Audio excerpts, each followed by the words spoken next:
ਸਾਂਝਾ ਮੁੱਦਾ ਦੇਖ ਰਹੇ ਸਾਰੇ ਦਰਸ਼ਕਾਂ ਨੂੰ ਅਭਿਨਵ ਵੱਲੋਂ ਪਿਆਰ ਭਰੀ ਸਤਿ ਸ਼੍ਰੀ ਅਕਾਲ। ਅੱਜ ਅਸੀਂ ਆਏ ਹਾਂ ਰਾਮ ਮੰਡੀ ਤੋਂ ਤਲਣ ਰੋਡ ਜਾ ਰਹੀ ਰੋਡ ਤੇ, ਜਿਹੜੀ ਕਿ ਬਹੁਤ ਮਾੜੀ ਹਾਲਾਤਾਂ ਤੋਂ ਅੱਜ ਕੱਲ੍ਹ ਗੁਜ਼ਰ ਰਹੀ ਹੈ। ਆਈਏ ਜਾਣਦੇ ਹਾਂ ਲੋਕਾਂ ਨੂੰ ਕੀ ਦਿੱਕਤਾਂ ਦਾ ਸਾਹਮਣਾ ਕਰਨਾ ਪੈ ਰਿਹਾ ਹੈ। ਇੱਥੇ ਤੁਹਾਨੂੰ ਦਿਖਾਉਂਦੇ ਹਾਂ ਰੋਡ ਕਿੱਦਾਂ ਦੀ ਹਾਲਾਤਾਂ ਵਿੱਚ ਹੈਗੀ ਆ ਤੇ ਤੁਹਾਨੂੰ ਰੂਬਰੂ ਕਰਾਉਂਦੇ ਹਾਂ ਲੋਕਾਂ ਤੋਂ।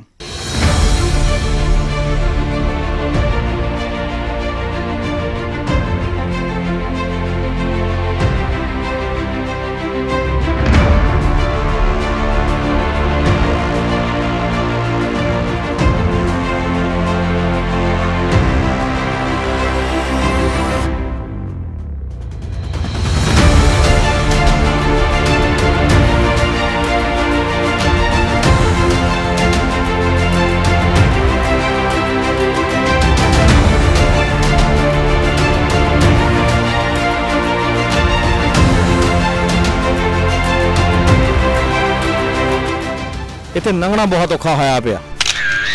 ਇੱਥੇ ਹਰ ਰੋਜ਼ ਕੋਈ ਦੀ ਲੱਤ ਟੁੱਟਦੀ ਆ, ਕਿਸੇ ਦੀ ਬਾਂਹ ਟੁੱਟਦੀ ਆ। ਕਈ ਵੇਲੇ ਤਾਂ ਸੜਕ ਦੇ ਸਕੂਟਰੀ ਵੀ ਬਹੁਤ ਸਲਿੱਪ ਕਰਦੀ ਹੈ। ਇੱਕ ਦਿਨ ਤਾਂ ਮੈਂ ਡਿੱਗ ਵੀ ਗਿਆ ਸੀ। ਲੋਕ ਸਭਾ ਇਲੈਕਸ਼ਨ ਆਈ ਉਸ ਤੋਂ ਪਹਿਲਾਂ ਵੀ ਇਹ ਇੱਥੇ ਵਾਅਦਾ ਕਰਕੇ ਗਏ ਵੋਟਾਂ ਜਿੱਤੇ ਸਾਨੂੰ, ਹੁਣ ਤੁਸੀਂ ਆਹ ਵੋਟ ਪਾ ਦਿਓ। ਜਿਹੜੇ ਐਮਪੀ ਨੇ ਸੰਤੋਖ ਚੌਧਰੀ ਜੀ, ਜਦ ਕੋਈ ਹੈ ਹੀ ਨਹੀਂ, ਕੋਈ ਸੁਣਵਾਈ ਨਹੀਂ ਹੈਗੀ ਤਾਂ ਕੀ ਕਰਨੀ ਇੱਦਾਂ ਸਰਕਾਰ ਨੂੰ। ਭਾਈ ਇੰਨੀ ਸੋਹਣੀ ਰੋਡ ਆ, ਕਿੱਦਾਂ ਦਾ ਲੱਗਦਾ ਪਿਆ ਨਿਕਲ ਗਿਆ ਇੱਥੋਂ? ਭਾਜੀ ਸਾਡੇ ਤੋਂ ਜ਼ਿਆਦਾ ਬਜ਼ੁਰਗਾਂ ਨੂੰ ਪੁੱਛ ਕੇ ਦੇਖੋ, ਜਿਨ੍ਹਾਂ ਦੇ ਹੱਡ ਗੋਡੇ ਰੋਜ਼ ਟੁੱਟਦੇ ਆ, ਰਾਤ ਨੂੰ ਲੁੱਟਾਂ ਖੋਹਾਂ ਹੁੰਦੀਆਂ ਉਰੇ। ਤੁਸੀਂ ਇਹ ਸਾਰਾ ਕੁਛ ਕਹਿ ਕੇ ਥੱਕ ਗਏ ਆ। ਕੋਈ ਸੁਣਦਾ ਨਹੀਂ, ਕੋਈ ਲੈਣਾ ਨਹੀਂ, ਕੋਈ ਦੇਣਾ ਨਹੀਂ, ਕਿਸੇ ਨੂੰ ਕੋਈ ਮਤਲਬ ਨਹੀਂ। ਸਿਰਫ ਇੱਥੇ ਮਕਸਦ ਇਹ ਆ, ਆਉਂਦੇ ਆ, ਪੱਚ ਲਾਇਆ, ਮਾੜਾ ਜਿਹਾ ਲਿਪਾ ਪੁੱਤੀ ਕੀਤੀ, ਤੋੜਤੀ ਗਾਹਾਂ। ਆਹ ਦੇਖੋ ਤੁਸੀਂ ਸੜਕ ਦਾ ਹਾਲ ਤਾਂ ਦੇਖੋ ਤੁਸੀਂ ਕੀ ਆ। ਹੁਣ ਸ਼ਹਿਰਾਂ 'ਚ ਜਾ ਕੇ ਦੇਖੋ, ਪਰਲੇ ਪਾਸੇ ਚਲ ਸੜਕ ਤਾਂ ਸਹੀ ਬਣਿਆ, ਲੱਦੇ ਵਾਲੀ ਦੇਖੋ ਕਦੀ ਬਾਬਾ 'ਚ ਬਣਿਆ ਤਾਂ ਪਹਿਲਾਂ ਬਣ ਗਈ ਆ। ਇੱਥੇ ਤਲਣ ਸਾਨੂੰ ਜਾਣ ਨੂੰ, ਸ਼ਹੀਦਾਂ ਜਾਣ ਨੂੰ ਰਸਤਾ ਬਹੁਤ ਖਰਾਬ। ਗਾਹਾਂ ਨਹਿਰ ਤੱਕ ਜਾ ਕੇ ਦੇਖੋ ਤੁਸੀਂ ਅੱਗੇ ਤੱਕ ਦੇਖੋ, ਸਾਰੇ ਬੁਰਾ ਹਾਲ ਹੈ ਭਾਜੀ ਇੱਥੇ। ਇਹ 'ਚ ਮਾਲ ਕੋਈ ਪੂਰਾ ਨਹੀਂ, ਕੋਈ ਠੇਕੇਦਾਰ ਪਾ ਰਿਹਾ, ਕੋਈ ਬਜਰੀ ਨਹੀਂ, ਕੋਈ ਪੂਰੀ, ਕੋਈ ਇੱਥੇ ਚੈੱਕ ਨਹੀਂ ਕਰਨ ਆ ਰਿਹਾ। ਇੱਥੇ ਹਰ ਰੋਜ਼ ਕੋਈ ਦੀ ਲੱਤ ਟੁੱਟਦੀ ਆ, ਕਿਸੇ ਦੀ ਬਾਂਹ ਟੁੱਟਦੀ ਆ। ਕੋਈ ਪੁੱਛਣ ਵਾਲੀ ਕੋਈ ਗੌਰਮੈਂਟ ਨਹੀਂ ਹੈਗੀ। ਮੇਰਾ ਪਿੰਡ ਪੂਲਪੁਰ ਆ, ਮੇਰਾ ਨਾਮ ਵਿੱਕੀ ਆ, ਵਿੱਕੀ ਸਾਈਂ ਕਹਿੰਦੇ ਮੈਨੂੰ, ਠੀਕ ਹੈ ਜੀ। ਬਾਕੀ ਬਹੁਤ ਬੁਰਾ ਹਾਲ ਆ। ਇਹ ਗੌਰਮੈਂਟ ਨੂੰ ਚਾਹੀਦਾ ਵੱਧ ਤੋਂ ਵੱਧ ਜਲਦੀ ਤੋਂ ਜਲਦੀ ਪਿੰਡ ਦੀ ਜਿਹੜੀ ਪੰਚਾਇਤਾਂ ਵੀ ਲਾਗੇ ਬੈਠੀਆਂ ਉਹ ਵੀ ਸਹਿਯੋਗ ਦੇਣ, ਇਹਨਾਂ ਨੂੰ ਕੰਪਲੇਂਟਾਂ ਕਰਨ, ਗੌਰਮੈਂਟ ਨੂੰ ਕਹਿਣ, ਤਾਂ ਜੋ ਇਹ ਜਿਹੜੀ ਤਲਣ ਸਾਹਿਬ ਨੂੰ ਸੜਕ ਜਾਂਦੀ ਆ, ਇਹਦਾ ਹਾਲ ਬਹੁਤ ਬੁਰਾ ਆ। ਕਿਸੇ ਦਾ ਨਿਆਣਾ ਕੋਈ ਡਿੱਗ ਪੈਂਦਾ ਆ, ਕੋਈ ਮੋਟਰਸਾਈਕਲ ਤੋਂ ਡਿੱਗ ਪੈਂਦਾ ਆ, ਰਾਤ ਨੂੰ ਬਹੁਤ ਬੁਰਾ ਹਾਲ ਆ। ਕੋਈ ਇੱਥੇ ਸੁਣਵਾਈ ਨਹੀਂ ਕਿਸੇ ਦੀ ਹੈਗੀ। ਆ ਸੜਕ ਨੂੰ ਟੁੱਟੇ ਹੋਏ ਕਿੰਨਾ ਚਿਰ ਹੋ ਗਿਆ? ਦੇਖੋ ਜੀ ਇਹ ਜਿਹੜੀ ਰੋਡ ਹੈ, ਜਿਹਨੂੰ ਆਪਾਂ ਢਿਲਮਾ ਤਲਣ ਰੋਡ ਵੀ ਕਹਿ ਦਿੰਦੇ ਆ। ਔਰ ਵੈਸੇ ਇਹ ਰੋਡ ਇੱਥੋਂ ਲਗਭਗ ਜਿੰਨੇ ਵੀ ਪਿੰਡ ਆ ਉਹਨਾਂ ਵਿੱਚੋਂ ਹੁੰਦੇ ਹੋਈਏ ਫਗਵਾੜਾ ਤਾਈਂ ਜਾਂਦੀ ਆ ਇਹ ਰੋਡ ਜਿਹੜੀ ਆ। ਔਰ ਇਹਦੀ ਜਿਹੜੀ ਤੁਸੀਂ ਹਾਲਤ ਜਿਹੜੀ ਤੁਸੀਂ ਦੇਖ ਰਹੇ ਆ, ਲਗਭਗ ਪਿਛਲੇ 3 ਸਾਲ ਤੋਂ ਇਸੇ ਤਰ੍ਹਾਂ ਹੀ ਆ। ਔਰ ਇਸੇ ਰੋਡ ਤੇ ਗੁਰਦੁਆਰਾ ਸ਼ਹੀਦ ਬਾਬਾ ਨਿਹਾਲ ਸਿੰਘ ਜੀ ਤਲਣ, ਬਾਬਾ ਬੰਦਾ ਸਿੰਘ ਬਹਾਦਰ ਜੀ ਗੁਰਦੁਆਰਾ ਸਾਹਿਬ ਪਸਰਾਮਪੁਰ ਸਾਹਿਬ ਵੀ, ਉੱਥੇ ਇਸ ਵਾਰੀ ਆ ਜੋੜ ਮੇਲਾ ਉੱਥੇ ਜੂਨ 'ਚ ਹੁੰਦਾ, ਨਹੀਂ ਹੋ ਸਕਿਆ ਇਸ ਲੋਕਡਾਊਨ ਕਰਕੇ। ਔਰ ਇੰਨੀ ਸੰਗਤ ਇਸ ਰੋਡ ਤੋਂ ਜਾਂਦੀ ਹੈ। ਔਰ ਦੂਸਰਾ ਟ੍ਰੈਫਿਕ ਵੀ, ਹੈਵੀ ਟ੍ਰੈਫਿਕ ਵੀ, ਕਿਉਂਕਿ ਮਿੰਨੀ ਬੱਸਾਂ ਵਗੈਰਾ ਵੀ ਲੱਗੀਆਂ ਨੇ ਪਿੰਡਾਂ ਲਈ। ਹੋਰ ਵੀ ਜਿੰਨਾ ਟ੍ਰੈਫਿਕ ਤੁਸੀਂ ਜੀਟੀ ਰੋਡ ਤੇ ਹੁੰਦਾ ਉਸ ਤੋਂ ਜ਼ਿਆਦਾ ਹੀ ਇੱਥੇ ਹੋਊਗਾ, ਘੱਟ ਨਹੀਂ। ਪਰ ਇਸ ਵੱਲ ਕਿਸੇ ਨੇ ਵੀ ਇਹਨਾਂ 'ਚੋਂ ਧਿਆਨ ਨਹੀਂ ਦਿੱਤਾ। ਲੋਕ ਸਭਾ ਇਲੈਕਸ਼ਨ ਆਈ ਉਸ ਤੋਂ ਪਹਿਲਾਂ ਵੀ ਇਹ ਇੱਥੇ ਵਾਅਦਾ ਕਰਕੇ ਗਏ ਵੋਟਾਂ ਜਿੱਤੇ ਸਾਨੂੰ, ਹੁਣ ਤੁਸੀਂ ਆਹ ਵੋਟ ਪਾ ਦਿਓ। ਜਿਹੜੇ ਐਮਪੀ ਨੇ ਸੰਤੋਖ ਚੌਧਰੀ ਜੀ, ਉਦੋਂ ਵੀ ਇੱਥੇ ਢਿਲਮਾ ਵੀ ਆਏ ਸੀ, ਵਿਰੋਧ ਵੀ ਕੀਤਾ ਲੋਕਾਂ ਨੇ ਵੀ ਯਾਰ ਤੁਸੀਂ ਕਮ ਸੇ ਕਮ ਮੇਨ ਰੋਡ ਜਿੱਥੋਂ ਸਾਰਿਆਂ ਨੇ ਲੰਘਣਾ, ਕਿਸੇ ਇੱਕ ਨੇ ਨਹੀਂ ਲੰਘਣਾ, ਉਹਨੂੰ ਤਾਂ ਠੀਕ ਕਰਾ ਦਿਓ।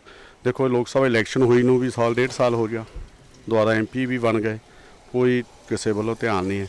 ਐਮਐਲਏ ਨੇ ਇਹ ਦੇਖੋ ਇੱਥੇ ਸੈਂਟਰਲ ਜਲੰਧਰ ਸੈਂਟਰਲ 'ਚ ਪੈਂਦੀ ਆ ਢਿਲਮਾ ਤੱਕ ਰੋਡ। ਇਹ 2-3 ਕਾਉਂਸਲਰ ਲੱਗਦੇ ਆ ਇਸ ਰੋਡ ਨੂੰ, ਈਵਨ ਕਿਸੇ ਨੇ ਨਹੀਂ। ਆ ਥੋੜ੍ਹਾ ਜਿਹਾ ਪੈਚ ਵਰਕ ਇੱਕ ਦਿਨ ਐਵੇਂ ਲੋਕਾਂ ਨੂੰ ਮਰ ਜਿਹਾ ਦਿਖਾਵਾ ਕਰਨ ਦਾ, ਉਹ ਵੀ ਕੋਈ ਪੈਚ ਵਰਕ ਨਹੀਂ ਸੀ।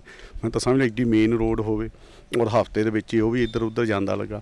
ਔਰ ਇਸ ਤੋਂ ਅੱਗੇ ਆ ਢਿਲਮਾ ਰੇਲਵੇ ਜਿਹੜੀ ਕ੍ਰੋਸਿੰਗ ਆ, ਉਸ ਤੋਂ ਅੱਗੇ ਸ਼ੁਰੂ ਹੋ ਜਾਂਦਾ ਆਦਮਪੁਰ ਹਲਕਾ ਵੀ, ਜਿੱਥੋਂ ਕਿ ਮਹਿੰਦਰ ਸਿੰਘ KP ਇਲੈਕਸ਼ਨ ਲੜੇ ਸੀ ਕਾਂਗਰਸ ਵੱਲੋਂ, ਔਰ ਹਲਕਾ ਇੰਚਾਰਜ ਨੇ ਕਾਂਗਰਸ ਦੇ। ਮਤਲਬ ਹੀ ਨਹੀਂ, ਮੈਂ ਉੱਥੋਂ ਦੇ ਜਿੰਨੇ ਮੋਹਤਵਰਾਂ ਨਾਲ ਵੀ ਗੱਲ ਕਰ ਚੁੱਕੇ ਅਸੀਂ ਇਕੱਠੇ ਹੋ ਕੇ, ਪਾਰਟੀ ਲੈਵਲ ਤੋਂ ਉੱਪਰ ਉੱਠ ਕੇ ਵੀ ਇੱਥੋਂ ਸਾਰਿਆਂ ਨੇ ਲੰਘਣਾ, ਧਾਰਮਿਕ ਸਥਾਨ ਨੇ, ਮੇਨ ਰੋਡ ਆ, ਵੀ ਲੋਕਾਂ ਦਾ ਕੋਈ ਸੋਚੋ ਨਹੀਂ। ਫਿਰ ਮੈਂ ਮਹਿਕਮੇ ਨਾਲ ਗੱਲ ਕੀਤੀ, PWD ਵਾਲਿਆਂ ਨਾਲ, ਕਾਰਪੋਰੇਸ਼ਨ ਵਾਲਿਆਂ ਨਾਲ, ਕੋਈ ਇਹਦਾ ਐਸਟੀਮੇਟ ਹੀ ਨਹੀਂ ਬਣਿਆ ਜੀ ਹਾਲੇ ਤਾਈਂ। ਉਹ ਕਹਿੰਦੇ ਜਿਹੜਾ ਆਦਮਪੁਰ ਹਲਕੇ 'ਚ ਜਿੰਨਾ ਕੁ ਪੈਂਦਾ ਉਹ ਵੀ ਅਸੀਂ ਸੋਚਦੇ ਹਾਂ ਬਰਸਾਤ ਤੋਂ ਬਾਅਦ ਪੈਚ ਵਰਕ ਕਰ ਦਿੰਦੇ ਹਾਂ ਤਲਣ ਤੱਕ। ਇੰਨੇ ਟਾਈਮ ਤੋਂ ਕੋਈ ਸਰਵੇ ਕਰਨ ਵੀ ਨਹੀਂ ਆਇਆ ਇੱਥੇ। ਸਰਵੇ ਕਰਨ ਪਿੱਛੇ ਜੇ ਜੋ ਆਹ ਰੌਲਾ ਸ਼ਾਇਦ ਪਬਲਿਕ ਨੇ ਜ਼ਿਆਦਾ ਪਾਇਆ, ਇਕੱਠੇ ਹੋਏ ਵੀ ਆ ਹਾਲਤ ਦੇਖ ਲਓ।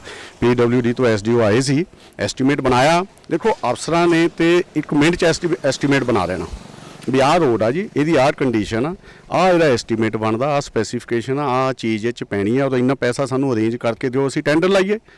ਅਫਸਰਾਂ ਦਾ ਤਾਂ ਇਹੀ ਕੰਮ ਆ ਨਾ, ਜਿਹੜੇ ਪੈਸੇ ਅਰੇਂਜ ਕਰਕੇ ਦੇਣੇ। ਉਹ ਜਿਹੜਾ ਹਲਕੇ ਦਾ MLA ਹੁੰਦਾ, ਜਿਵੇਂ ਸਰਕਾਰ ਦਾ MLA ਹੋਵੇ, MP ਹੋਵੇ, ਪੈਸੇ ਤਾਂ ਉਹਨਾਂ ਨੇ ਅਰੇਂਜ ਕਰਕੇ ਦੇਣੇ। ਅਗਰ ਪੈਸਾ ਆਊਗਾ, ਟੈਂਡਰ ਲੱਗੂਗਾ, ਕਿਸੇ ਠੇਕੇਦਾਰ ਨੂੰ ਅਲਾਉਡ ਹੋਊਗਾ ਤਾਂ ਹਫਤਾ ਨਹੀਂ ਲੱਗਦਾ ਸੜਕ ਬਣਨ ਨੂੰ। ਬਿਨਾਂ ਪੈਸੇ ਤੋਂ ਆਪਾਂ ਐਵੇਂ ਇੱਕ ਝੂਠਾ ਵਾਅਦਾ ਕਰੀ ਜਾਣਾ, ਕੁਝ ਅਰੇਂਜ ਹੀ ਨਹੀਂ ਕਰਕੇ ਦੇਣਾ। ਇਹ ਇਹਨਾਂ ਦਾ ਫਰਜ਼ ਆ ਨਾ, ਪਬਲਿਕ ਦੇ ਨੁਮਾਇੰਦੇ ਆ, ਪਬਲਿਕ ਨੇ ਇਹਨਾਂ ਨੂੰ ਇਸੇ ਲਈ ਚੁਣਿਆ ਆ। ਪਰ ਕਿਸੇ ਦਾ ਮੈਨੂੰ ਧਿਆਨ ਹੀ ਨਹੀਂ ਹੈਗਾ। ਮੈਨੂੰ ਤਾਂ ਲੱਗਦਾ ਹੀ ਨਹੀਂ ਕੋਈ MLA, ਕਾਉਂਸਲਰ ਕੀ ਜਾਂ ਇੱਧਰਲੇ ਜਿੰਨੇ ਹੋਰ ਵੀ ਕੋਈ ਹੈਗੇ ਨੇ ਆਦਮਪੁਰ ਹਲਕੇ 'ਚ ਵੀ ਕੋਈ। ਮੈਂ ਤਾਂ ਉਹਨਾਂ ਜਿਹੜੇ ਮੌਕੇ ਦੇ ਸਰਕਾਰ ਦੇ ਸਰਪੰਚ ਸਾਹਿਬਾਨ ਨੇ, ਉਹਨਾਂ ਨਾਲ ਵੀ ਅਸੀਂ ਕਈ ਵਾਰੀ ਗੱਲ ਕੀਤੀ। ਉਹ ਇੱਥੋਂ ਤੱਕ ਕਹਿ ਚੁੱਕੇ, ਭਾਜੀ ਯਾਰ ਤੁਸੀਂ ਇਕੱਠੇ ਹੋ ਕੇ ਇੱਕ ਦਿਨ ਉਹ ਖਬਰ ਤਾਂ ਲਗਵਾਓ, ਅਸੀਂ ਤਾਂ ਲਵਾ ਨਹੀਂ ਸਕਦੇ, ਪਾਰਟੀ ਦੇ ਆ, ਤੁਸੀਂ ਲਵਾਓ, ਸ਼ਾਇਦ ਫੇਰ ਹੀ ਕੋਈ ਸਾਡੀ ਸੁਣ ਲਵੇ। ਔਰ ਬਹੁਤ ਵਾਰ ਕਹਿ ਚੁੱਕੇ ਆ, ਤੁਸੀਂ ਵੀ ਅਖਬਾਰਾਂ 'ਚ ਪੜ੍ਹਿਆ ਹੋਣਾ, ਪਰ ਹਾਲੇ ਤੱਕ ਵੀ ਇਹਦਾ ਕੋਈ ਐਸਟੀਮੇਟ ਨਹੀਂ ਬਣਿਆ। ਕਿ ਜਿਹੜੀ ਲੋਕਾਂ ਨੂੰ ਆਸ ਹੋਵੇ ਵੀ ਇਹਦਾ ਐਸਟੀਮੇਟ ਟੈਂਡਰ ਨਹੀਂ ਲੱਗਾ, ਐਸਟੀਮੇਟ ਬਣਾਤਾ ਹੈ ਅਫਸਰਾਂ ਨੇ ਵੀ ਇੰਨੀ ਅਮਾਊਂਟ ਹੈਗੀ ਆ, ਇਹਨੂੰ ਪੈਸੇ ਲਿਆਓ ਤਾਂ ਅਸੀਂ ਟੈਂਡਰ ਲਾਈਏ। ਤੇ ਤੁਸੀਂ ਤੁਹਾਨੂੰ ਕੋਈ ਆਸ ਲੱਗਦੀ ਸੜਕ ਬਣਨ ਦੇ ਹੁਣ? ਨਹੀਂ, ਆਸ ਮੈਂ ਤੁਹਾਨੂੰ ਉਹੀ ਤਾਂ ਦੱਸ ਰਿਹਾ, ਕੀ ਆਸ ਲੱਗ ਸਕਦੀ ਆ ਜਿਸ ਚੀਜ਼ ਦਾ ਹਾਲੇ ਕੋਈ ਪੈਸਾ ਹੀ ਨਹੀਂ, ਟੈਂਡਰ ਹੀ ਨਹੀਂ ਹੋਇਆ। ਇੱਕ ਚੀਜ਼ ਦਾ ਟੈਂਡਰ ਹੋ ਜਾਏ, ਪਤਾ ਲੱਗ ਜਾਏ ਵੀ ਆ ਠੇਕੇਦਾਰ ਨੂੰ ਕੰਮ ਅਲਾਟ ਹੋ ਗਿਆ, ਆਸ ਹੁੰਦੀ ਆ ਅੱਜ, ਨਹੀਂ ਤਾਂ ਚੱਲ 10 ਦਿਨਾਂ ਨੂੰ ਸ਼ੁਰੂ ਹੋ ਜਾਏਗਾ। ਹਾਲੇ ਤਾਂ ਟੈਂਡਰ ਹੀ ਨਹੀਂ ਹੋਇਆ ਇਸ ਦਾ।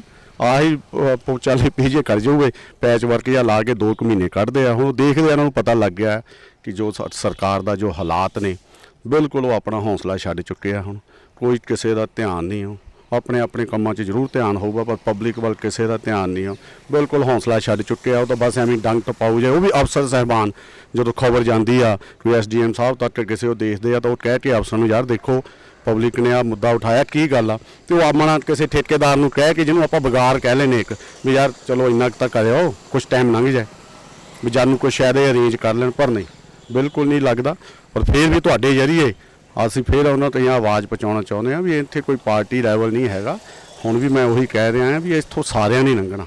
ਔਰ ਮੇਨ ਰੋਡ ਆ, ਕੱਲ੍ਹ ਨੂੰ ਵੀ ਤੁਸੀਂ ਇਲੈਕਸ਼ਨਾਂ 'ਚ ਆਉਣਾ, ਪਿੰਡਾਂ 'ਚ ਜਾਣਾ, ਇਸ ਰੋਡ ਤੋਂ ਹੀ ਲੰਘ ਕੇ ਜਾਣਾ, ਕੋਈ ਹੋਰ ਤਾਂ ਹੈ ਨਹੀਂ ਵੀ ਕਿਸੇ ਪਾਸਿਓਂ ਅਸੀਂ ਆ ਜਾਈਏ। ਇਸ ਕਰਕੇ ਇਹਦੇ ਵੱਲ ਧਿਆਨ ਦੇਣਾ ਚਾਹੀਦਾ ਆ। ਨਹੀਂ ਤਾਂ ਜੇ ਆਹ ਹੀ ਹਾਲਾਤ ਰਹੇ, ਤੁਸੀਂ ਦੇਖੋ ਆਹ ਰੇਲਵੇ ਕ੍ਰਾਸਿੰਗ ਤੋਂ ਬਾਅਦ ਮੈਨੂੰ ਪਤਾ ਨਹੀਂ ਕਿਸ ਤਰ੍ਹਾਂ ਟ੍ਰੈਫਿਕ ਵਿਚਾਰੀ ਲੰਘ ਕੇ ਆਉਂਦੀ ਆ। ਕਿੰਨਾ ਕੁ ਚਿਰ ਹੋ ਗਿਆ ਸੜਕ ਨੂੰ ਟੁੱਟੀ ਹੁੰਦੇ? ਭਾਜੀ ਇਹ ਤਾਂ ਬਹੁਤ ਚਿਰੇ ਹੋ ਗਿਆ ਟੁੱਟੀ ਨੂੰ, ਕੋਈ ਸੁਣਵਾਈ ਨਹੀਂ ਹੋ ਰਹੀ। ਦੇਖੋ ਤਾਂ ਕੀ ਹਾਲ ਹੈ ਸੜਕ ਦਾ, ਲੰਘਦੇ ਵੜਦੇ ਰੋਡ ਲੱਗਦਾ ਸੀ ਇੱਥੇ, ਰੋਡ ਇੱਥੇ ਲਾਗੇ ਕੋਈ ਸੁਣਵਾਈ ਤਾਂ ਹੋਵੇ ਰੋਡ ਦੀ।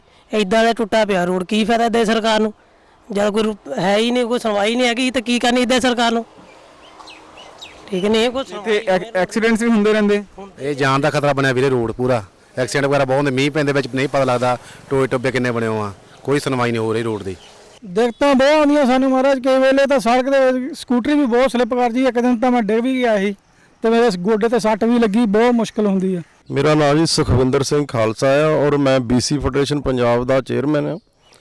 ਔਰ ਪਿਛਲੇ 15 ਦਿਨ ਪਹਿਲਾਂ ਅਸੀਂ ਇਸ ਸੜਕ ਦੇ ਕਰਕੇ ਧਰਨਾ ਵੀ ਲਾ ਚੁੱਕੇ ਹਾਂ ਔਰ ਐਕਸੀਅਨ ਸਾਹਿਬ ਨੂੰ ਵੀ ਮਿਲੇ ਆ, ADC ਸਾਹਿਬ ਨੂੰ ਵੀ ਮਿਲੇ ਆ, ਯਾਨੀ ਪ੍ਰਸ਼ਾਸਨ ਸਾਰੇ ਨੂੰ ਹੀ, ਇੱਥੋਂ ਤੱਕ ਕਿ ਜਿਹੜੇ ਕਾਂਗਰਸ ਦੀ ਇਲੈਕਸ਼ਨ ਲੜੀ ਆ, ਜਿਨ੍ਹਾਂ ਨੂੰ ਇੰਚਾਰਜ ਲਾਇਆ ਕਾਂਗਰਸ ਨੇ, ਮਹਿੰਦਰ KP ਜੀ, ਉਹਨਾਂ ਨੂੰ ਵੀ ਮਿਲੇ ਆ। ਉਹਨਾਂ ਨੂੰ ਵੀ ਬੇਨਤੀ ਕੀਤੀ ਆ ਕਿ ਹੁਣ ਸਰਕਾਰ ਜਿਹੜੀ ਆ ਅਕਾਲੀ ਦਲ ਦੀ ਨਹੀਂ ਹੈਗੀ, ਇਸ ਵੇਲੇ ਸਰਕਾਰ ਕਾਂਗਰਸ ਦੀ ਆ, ਤੇ ਤੁਹਾਡਾ ਇਹ ਫਰਜ਼ ਬਣਦਾ ਸੀ ਕਿ ਲੋਕਾਂ ਨੂੰ ਇਹ ਜਿਹੜੀ ਆ ਸੜਕਾਂ ਜਿਹੜੀਆਂ ਉਹ ਬਣਾ ਕੇ ਦਈਏ ਤਾਂ ਕਿ ਆਵਾਜਾਈ ਜਿਹੜੀ ਆ ਉਹ ਵਧੀਆ ਨਿਰੰਤਰ ਜਿਹੜੀ ਚੱਲ ਸਕੇ। ਸੋ ਬੜੇ ਦੁੱਖ ਦੇ ਨਾਲ ਇਹ ਕਹਿਣਾ ਪੈ ਰਿਹਾ ਕਿ ਅੱਜ ਤੁਸੀਂ ਵੀ ਦੇਖ ਲਿਆ, ਇਹ ਸੜਕ ਦਾ ਇੰਨਾ ਮਾੜਾ ਹਾਲ ਆ ਕਿ ਸਾਡੇ ਪਿੰਡ ਦੇ ਹੀ 2-3 ਬੰਦੇ ਜਿਨ੍ਹਾਂ ਦੇ ਇੱਕ ਦਾ ਚੂੜਾ ਟੁੱਟ ਚੁੱਕਾ ਆ ਔਰ ਇੱਕ ਦੇ ਮੰਨ ਲਓ ਜਿਹੜਾ ਆ ਉਹਦੀ ਲੱਤ ਟੁੱਟ ਚੁੱਕੀ ਆ, ਇਹ ਸੜਕ ਦੇ ਕਰਕੇ ਹੀ ਇੰਨਾ ਜਾਣੀ ਬੁਰਾ ਹਾਲ ਹੈ। ਕਿੰਨਾ ਕੁ ਚਿਰ ਹੋ ਗਿਆ ਸੜਕ ਟੁੱਟੀ ਨੂੰ? ਸੜਕ ਟੁੱਟੀ ਨੂੰ ਜੀ ਇਸ ਵੇਲੇ 1 ਸਾਲ ਤੋਂ ਤਾਂ ਬੜਾ ਬੁਰਾ ਹਾਲ ਹੋ ਗਿਆ ਨਾ, ਵੀ ਜਾਣੀ ਜਿੱਦਾਂ ਕਹਿ ਲਓ ਵੀ ਹੁਣ ਮੋਟਰਸਾਈਕਲ ਚੱਲਣ ਜੋਗੀ ਵੀ ਨਹੀਂ ਰਹੀ।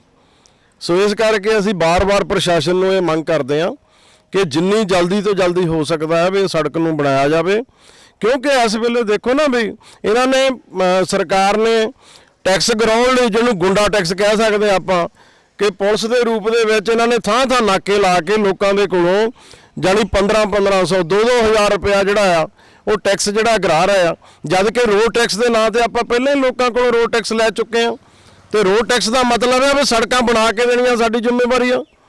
ਸੋ ਬੜੇ ਦੁੱਖ ਦੇ ਨਾਲ ਇਹ ਕਹਿਣਾ ਪੈ ਰਿਹਾ ਕਿ ਲੋਕ ਅੱਜ ਘਰਾਂ ਤੋਂ ਨਿਕਲ ਕੇ ਲੋਕ ਸੜਕਾਂ ਤੇ ਆਉਣ ਨੂੰ ਤਿਆਰ ਆ।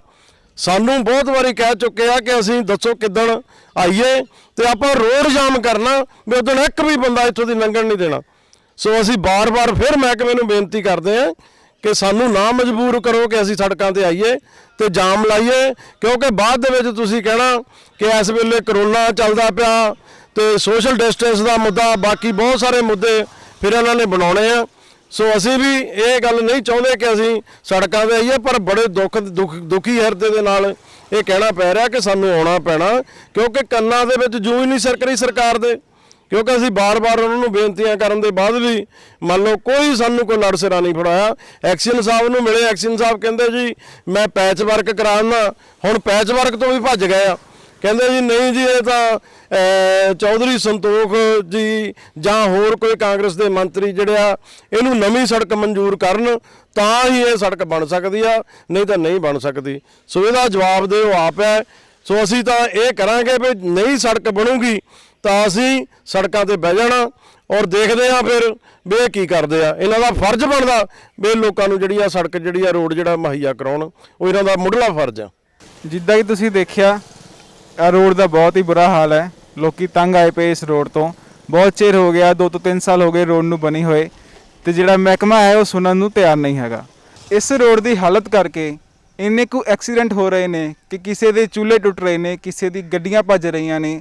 ਇਹਨਾਂ ਲੋਕਾਂ ਦੀ ਭਰਪਾਈ ਕੌਣ ਕਰੇਗਾ? ਮੈਂ ਅਭਿਨਵ, ਕੈਮਰਾਮੈਨ ਚਿਰਾਗ ਦੇ ਨਾਲ ਸਾਂਝਾ ਮੁੱਦਾ।